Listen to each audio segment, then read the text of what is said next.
राम राम मंडळी, कसे आहात तुम्ही? मस्त आहात ना? मस्त राहा, स्वस्त राहा. आज आहे संकष्टी चतुर्थी. तर संकष्टी चतुर्थी निमित्त चला म्हटलं आपण देवांना छान वॉश करून घ्यायचं, क्लीन करायचं मस्त आणि स्वच्छ करून त्यांना आपण आणखी पूजा करायची. तर चला बघूया आपण. तर मी करून घेतो ते सगळे देवांना जे फुलं वगैरे होते ते सगळे काढून घेतले आहे. काल वॉश म्हणजे आंघोळ घालून दिली ती देवांना. तर त्यानंतर मला आज करायचं होतं त्यांना क्लीन छान. चला म्हटलं आज असं सुंदर छान आंघोळ घालून द्यावं देवांना, आपण क्लीन करूया. तर बघा माझं क्लीन किती स्वच्छ आणि छान असे देव आहे, पण त्याला आणखी आपण सोन्यासारखं चमकवायचं आहे आज त्याला. तर बघा मी सगळे देवघरातले देव काढून घेतले आहे ताटामध्ये आणि हे बाकीचे पण काढणार आहोत. त्यानंतर आपण देवाचे वस्त्र घेतले आहे धुवायसाठी. तर त्यांना आपण सर्वात आधी मग्यामध्ये पाणी घेतलं आहे, त्यात निरमा टाकला आहे. मग त्यामध्ये आपण देवाचे सगळे कपडे घालून ठेवणार आहे भिजत. तर भिजत झाल्यानंतर आपण त्याला वॉश करणार आहे. त्यानंतर माझ्या घर झाले पूर्ण देव क्लीन करून. तर बघा तुम्ही किती छान क्लीन झाले, कसे छान चमकत आहे ना, सोन्यासारखे. असेच चमकवायचे देवाला. स्वतः कसं चमकतं आपण नटतो थटतो, तसं देवाला पण नटवायचं आणि थटवायचं. तर बघा तुम्ही देव क्लीन झाल्याच्या नंतर चला म्हटलं मंदिर क्लीन करून घ्यावं आपण आपलं थोडंसं. तर बघा मी मंदिराला सरकवलं आहे, साईडनं केलं आहे त्याला, आणि त्याच्या खालची जी जागा आहे ती माझी क्लीनच असते, कारण की मी ते दररोज क्लीन करते, त्याच्यामुळे ते क्लीन असते. तर बघा तुम्ही कंटिन्यू ब्लॉग बघा बरं, स्किप न करता. तर बघा छान असं मी साईडनं सरकवून घेतलं आहे त्याला ना, क्लीन करून घेतलं आहे. तर दररोज क्लीन करते, त्यामुळे बघा माझं मंदिराची जागा किती क्लीन आहे, म्हणजे काही गरजच नाही, पण तरी पण क्लीन करायचं दररोज. तेव्हाच आपल्या घरी लक्ष्मी नांदणार ना, आणि येणार पण, आपल्याला प्रसन्न पण होणार. तर बघा मी छान क्लीन करून घेतला आहे लिक्विड टाकून. तर बघू शकता किती व्हाईट सन मायका आहे तो, तर किती छान दिसते. मग त्यानंतर मी घेतला आहे ओल्या कपड्याने छान क्लीन करून पुसून घेतला आहे. तर बघा किती छान असा व्हाईट आहे मायका व्हाईट असायला ते पण घरचं, आणि आपल्याला क्लीन ठेवावं लागते, त्यानंतरच व्हाईट होते. त्यानंतर घेतलं सरकून जिथचं तिथं मंदिर मी. तर मग त्या म्हटलं चला थोडेसे मोरपंख मी बॉटलमध्ये ठेवले, तर तिथं स्टिक करून घेतले आहे मी. तर म्हटलं चला थोडंसं आपण आपली मंदिरातली आपली लक्ष्मी उचलून आपल्याला क्लीन करायचं होतं थोडंफार. तर बघा मी आंघोळ केल्यानंतर देवीला सगळं तिचे वस्त्र वगैरे हार फूल काढून तिला क्लीन केलं आहे, छान पुसून घेतलं आहे. त्यानंतर घेतलं आहे देवघर क्लीन करून, साफ करून, कारण की आंघोळ केल्याशिवाय आपण मंदिराला हात लावतच नाही. तर बघा किती छान मस्त सुंदर पुसून घेतलं आहे. तशी दररोजच पुसून घेते, पण दररोज कंटिन्यू ब्लॉगमध्ये घेता नाही येत. तर म्हटलं चला आज थोडंसं आरामाने होतं, तर मग सगळं पुसून घेतलं आहे मी, क्लीन करून घेतलं आहे. तर बघा छान असं मस्त दररोज क्लीन केलं की आपल्याला पण पूजा केल्यासारखं वाटते. तर त्यानंतर मी घेतलं आसन घालून देवांचं टाकून घेतलं आहे. तर मग सर्वात आधी लक्ष्मी ठेवली आहे, त्यानंतर ठेवत आहे गौमाता. तर बघा किती छान गारेची गौमाता ही माझ्या घरी म्हणजे जेव्हा आली होती मार्केटला तेव्हा मी फर्स्ट टाईम घेतली होती ही वाली. तर मला ती खूपच आवडते, म्हणून मी ते मंदिरामध्ये ठेवते. त्यानंतर ठेवले विश्वकर्माची फोटो, आणि त्यामध्ये लक्ष्मी यंत्र पण ठेवलं आहे मी. तर बघा मग नंतर मी लक्ष्मीला हार घालून दिला आहे. किती छान दिसते ना हार. हा घेतला होता मी गणपतीसाठी, पण आमच्या घरचा गणपती मोठा राहते ना, हार झाला होता छोटा. त्यानंतर बघा किती चुनरी ओढून घेतली आहे लक्ष्मीला. तर बघा बरं पूर्ण तयारी झाल्याच्यानंतर खूप छान दिसणार आहे. ब्लॉग कंटिन्यू बघा. त्यानंतर घेतले आसन लावून. तर बघा देवाला मी ठेवते या पाठावर, माझ्या भावांनी बनवले आहे ते पाठ. तर मी फायनली वॉश केलेले वस्त्र घेऊन आली आहे, वागले आहे ते, सुकले आहे. तर मग सगळे देव ठेवून घेतले आहे मी. तर त्या देवांना त्यांचे जे सजावट आहे ते हार, मंगळसूत्र, वस्त्र, तर हे सगळे त्यांना घालून दिले आहे मी.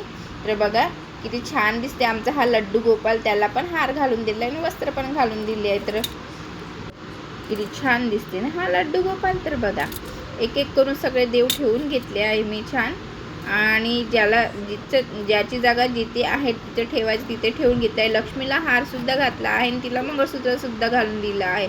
तर मी लक्ष्मीला पैशामध्ये ठेवायची, आणि अन्नपूर्णा माता हे तांदळामध्ये ठेवायची. त्यानंतर मी घालून दिला आहे गौमाताला हार. तर बघू शकता किती छान दिसते. तर त्यानंतर मी दिवा केला आहे प्रज्वलित. तर बघू शकता तुम्ही दिवा लावल्याच्या नंतरच कोणते पण म्हणजे पूजा करायचं, कारण की अग्नीला म्हणजे ते अग्नीसमोर जे आपण काम करतो ते म्हणजे अग्निदेवाच्या समोरच सगळं काम करावं लागते. त्यानंतर हळदी कुंकूला दिवा आधी लावायच्या आधी हळदी कुंकू नाही लावायचा, दिवा आधी प्रज्वलित करायचा, लावून घ्यायचा, त्यानंतरच त्याला हळदी कुंकू आणि फूल व्हायचं. म्हणजे दिव्याच्या साक्षीनं आपण पूजा करत आहोत त्या अग्निदेवाला कळलं पाहिजे आणि त्याच्यासमोरच करावं लागते. त्यानंतर घेतलं आहे मी गणपतीला पंचामृत करून घेतलं आहे. तर पंचामृताने स्नान पण करून द्यायचं होतं. तर बघ आज चतुर्थी असल्यामुळे त्याचं पंचामृताने स्नान करणं गरजेचं असते. कोणी करते कोणी नाही करत, पण मी प्रत्येक चतुर्थीला करते. माझे जपणेपर्यंत मी करतेच. काही अडचण असली तर त्यामुळे मी करू शकत नाही. तर बघा दूध, शहद, गंगाजल, तूप या आणि सगळ्या जेवढं म्हणजे आपल्याकडे आहे तेवढ्यानंच करायचं. दूध, दही, साखर, तूप हे सगळं तर सगळ्यांच्या घरी राहते. गौमूत्र, तर त्याने असं छान त्याचं स्नान करून द्यायचं. ही तूप आहे मी घरी बनवलेलं, तर तूप पण टाकायचं आहे. त्यानंतर मग घ्यायचं गंगाजळ टाकून मग फुलाच्या पाकळ्या करून घ्यायचं. तर असं करायचं छान गणपती बाप्पाचा अभिषेक. तर बघा अभिषेक करून झाल्यानंतर त्याच्यावर टाकायचे थोडेसे फुलाच्या पाकळ्या. त्यानंतर टाकला आहे गणपती बाप्पासाठी मी आसन.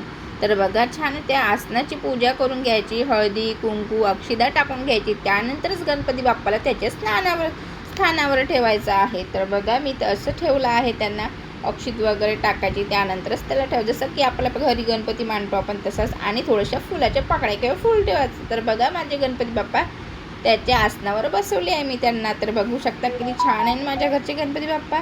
त्यानंतर घालून दिला आहे हार घातल्याच्या नंतर लावला आहे त्यांना अष्टगंध लावला आहे, बुक्का लावला आहे आणि लावला आहे कुंकू. तर बघा अशा प्रकारे मी करते पूजा. आणि अक्षिदा पण वाहून घेतल्या आहे. तर माझ्याकडे कॅमेरा पकडायला होते नाही, तर ते जसं जमलं तसं केलं मी. त्यानंतर मी वाहला आहे फुलाच्या नंतर मी अक्षिदा वाहल्या, मला लक्षात नाही राहिलं, मग अक्षित पण वाहून घेतले आहे मी. तर माझी फायनली गणपती बाप्पाचा पंचामृताने स्नान केली आहे. तर आज होता शुक्रवार म्हटलं चला आज आई भवानीचा वार आहे, तर आई भवानीला पण पंचामृताने स्नान करून घेतलं आहे मी. तर बघा तर गंगाजल, दूध, दही आणि गौमूत्र, तूप आणि साखर असं वगैरे टाकायचं. तर बघा मी छान असं आई भवानीचं पण पंचामृताने स्नान करून देत आहे. तर तुम्ही पण करता काय? मला आज शुक्रवार आला त्यामुळे मी केलं. तशी पण मी मंगळवारी करते. तर मंगळवारी म्हणजे करायचं, ज्यांना करायचं वाटते ते करते, ज्यांना नाही टाईम मिळत ते नाही करत. तर मला मी घरीच राहते तर मी करते. तर तुम्ही करता का नक्की कमेंटमध्ये सांगा. तर मी घेतलं आहे आईचं पंचामृताने स्नान करून छान सुंदर. माझी आई मी हे भवानी तुळजापूरहूनच आणली आहे आम्ही पहिल्यांदा गेल्यावर. तर मग छान फुलाच्या पाकळ्याने तिचा आंघोळ घालून द्यायची. त्यानंतर तिला मी ठेवलं आहे तिच्या स्थानावर. तर मग मी करून घेते तुझी पूजा. सर्वात आधी कपडे घालून दिले आहे आईला. त्यानंतर घातलं आहे मंगळसूत्र. त्याच्यानंतर घातला आहे हार आईला. तर बघा छान आहे ना, म्हणजे एकदम मोठी नाही, देवघरामध्ये जास्त मोठी नाही ठेवायची, पण मला असं वाटलं की मला हीच आवडली तर मी हीच घेतली आईची मूर्ती. तर तुम्हाला कशी वाटली माझ्या मूर्ती तर नक्की कमेंटमध्ये सांगा. त्यानंतर लावला आहे हळदी कुंकू लावून घेतली आहे ना. आईची पण पूजा तशाच प्रकारे करून घेतली आहे. तर आईला लावायचं पूर्ण कपाळभर आधी हळद, त्यानंतर लावायचं आहे कुंकू, त्यानंतर वाहून घ्यायचं फूल. तर बघा किती छान दिसते ना माझी आई. मला खूप विश्वास आहे माझ्या आईवर.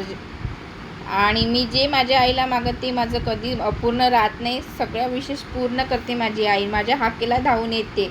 तर बघा त्यानंतर मी फूल वाहून घेतलं आहे. तर बघू शकता माझी सगळ्या देवांची पूजा झालीच आहे. हळदी कुंकू सर्वात आधी गणपतीला लावायचं आहे. गणपतीचं आधी गणपती करायचा, मग तो सुपारीच्या गणपतीला पूजा करायची. सर्वात आधी तर त्या सुपारीच्या गणपतीलाच पूजलं जाते. तर मग मी सगळ्या देवदेवांना टीका लावून घेतला आहे. हळदी कुंकू गुलाल बुक्का ज्या ज्या देवांना ते लावायचं ते सगळ्यांना लावून घेतलं आहे. त्यानंतर त्यानंतर घेतला आहे कानाला पण छान लावून. कानाची टोपी विसरली होती मी, तर मग कानाला पण घालून दिली. पण कानाची ते वॉश केल्यामुळे ते अंदर खरडा राहते तर कडक आला तर ती होत होती, वरतीच जात होती. तर बघा शिवपिंडीला पण लावून घेतला आहे आपण. आणि रुद्राक्ष असल्यामुळे मी त्याची पण ठेवून घेते कधी कधी त्याला पूजेमध्ये, त्याची पण पूजा करते. फायनली मग मी चला म्हटलं आपली हळदी कुंकू लावून झाल्यानंतर फूल व्हायचं होतं. तर फुलाला ती दांडी आणि फूल जास्त जड असल्यामुळे ते काही लक्ष्मी आईच्या डोक्यावर काही राहत नव्हतं. तर चला म्हटलं मी आता मला जसं ठेवता आलं तसं ठेवलं. तर बघा किती छान दिसते ना गुलाबाचं फूल. त्यानंतर घेतलं आहे डोक्यावर पण ठेवून. तर बघा सगळ्या देवांना फूल वाहून घ्यायचे असले तर व्हायचे, नसले तर ठीक आहे. पण आमच्याकडे विकत मिळते तर आम्ही विकतच घेऊन आणते. आपल्याकडे घराचे एवढे म्हणजे घरच्या झाडांचे एवढे काही फुलं निघत नाही. तर सगळ्या देवांना छान फुलं वाहून घ्यायचे आहे.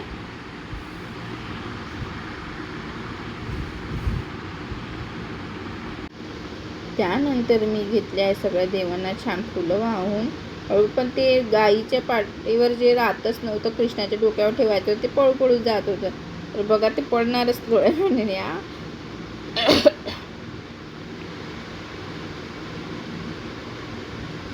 सगळ्या देवांना फुलं वाहल्याशिवाय असं छान नाही वाटत. मला आमच्या दारावर येते आला तर ठीक फुलवाला, नाही तर मग मी मार्केटवरून जाऊन आणते. तर बघा हे माझ्या घरचे फुलं आहे. मग शंकरजीच्या पिंडेला पण वाहून घेतले आहे फुल. बघा किती छान बरोबर मस्त छान सुंदर दिसते. आणि देव क्लीन केल्याच्या स्वच्छ केल्यानंतर देवाचं म्हणजे असं वाटते म्हणजे आपल्याला पण पूजा करायला उत्साह येते. तर बघू शकता सगळं पडलं आखरी फुल ते पळतच होतं ते. तर म्हटलं एकदा आणखी ठेवून बघितलं, पडलं तर पडलं. म्हटलं चला, तसं जागा कमी असल्यामुळे मला ते देवा तसंच ठेवावं लागते तेवढ्या जागेमध्येच.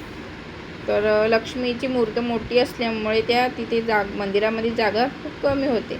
पण सगळे मी असे ठेवते, मला असंच चांगलं वाटते. आणि ते मी कसं लक्ष्मी साईडनं ठेवू शकत नाही. लक्ष्मी माझी आहे तेव्हाच म्हणजे माझ्या लक्ष्मी घरामध्ये दमदम मला वाटते. तर बघा माझे झाले फायनली सगळे फुलं चढवून. तर असं दिसते माझं देवघर. तुम्हाला कसं वाटलं नक्की कमेंटमध्ये सांगा बरं का, रिप्लाय नक्की मिळेल. त्यानंतर झाले सगळे पूजेत अगरबत्ती ओवाळून घेतली आहे मी छान. तर बघा अगरबत्ती धूप दाखवून घ्यायचा. त्यानंतर म्हटलं चला आपण आरती करून घ्या. तर मग मी केली होती आरतीला सुरुवात. तर मग कॅमेरा पकडायला कोणी होतं नाही, राव वगैरे कामाला गेले होते. तर फायनली माझी आरती करून घेतली मी, सुख करता दुखहर्ता वगैरे. आणि सगळी 5 आरती करून घ्यायच्या. आधी गणपतीची, दुर्गादेवीची, शंकरजीची आणि सुखकर्ता कर्पूर ओवाळा पण घ्यायचा आहे. बघा कापूर पेटवून घेतला आहे, मग कर्पूर गौरम करून घेतला आहे, बघू शकता तुम्ही. तर फायनली आपली आरती झाली आहे, आपण ओवाळून घेतला आहे धूप वगैरे. तर आजचा ब्लॉग असा होता. तुम्हाला कसा वाटला नक्की कमेंटमध्ये सांगा. तर चला भेटूया आपण नंतरच्या ब्लॉग. तोपर्यंत मस्त राहा, स्वस्त राहा. तर व्हिडिओ आवडल्यास नक्की लाईक करा, कमेंट करा, शेअर करा, सबस्क्राईब करायला विसरू नका. तोपर्यंत टाटा बाय बाय. भेटूया नंतरच्या ब्लॉगमध्ये. Have a nice day.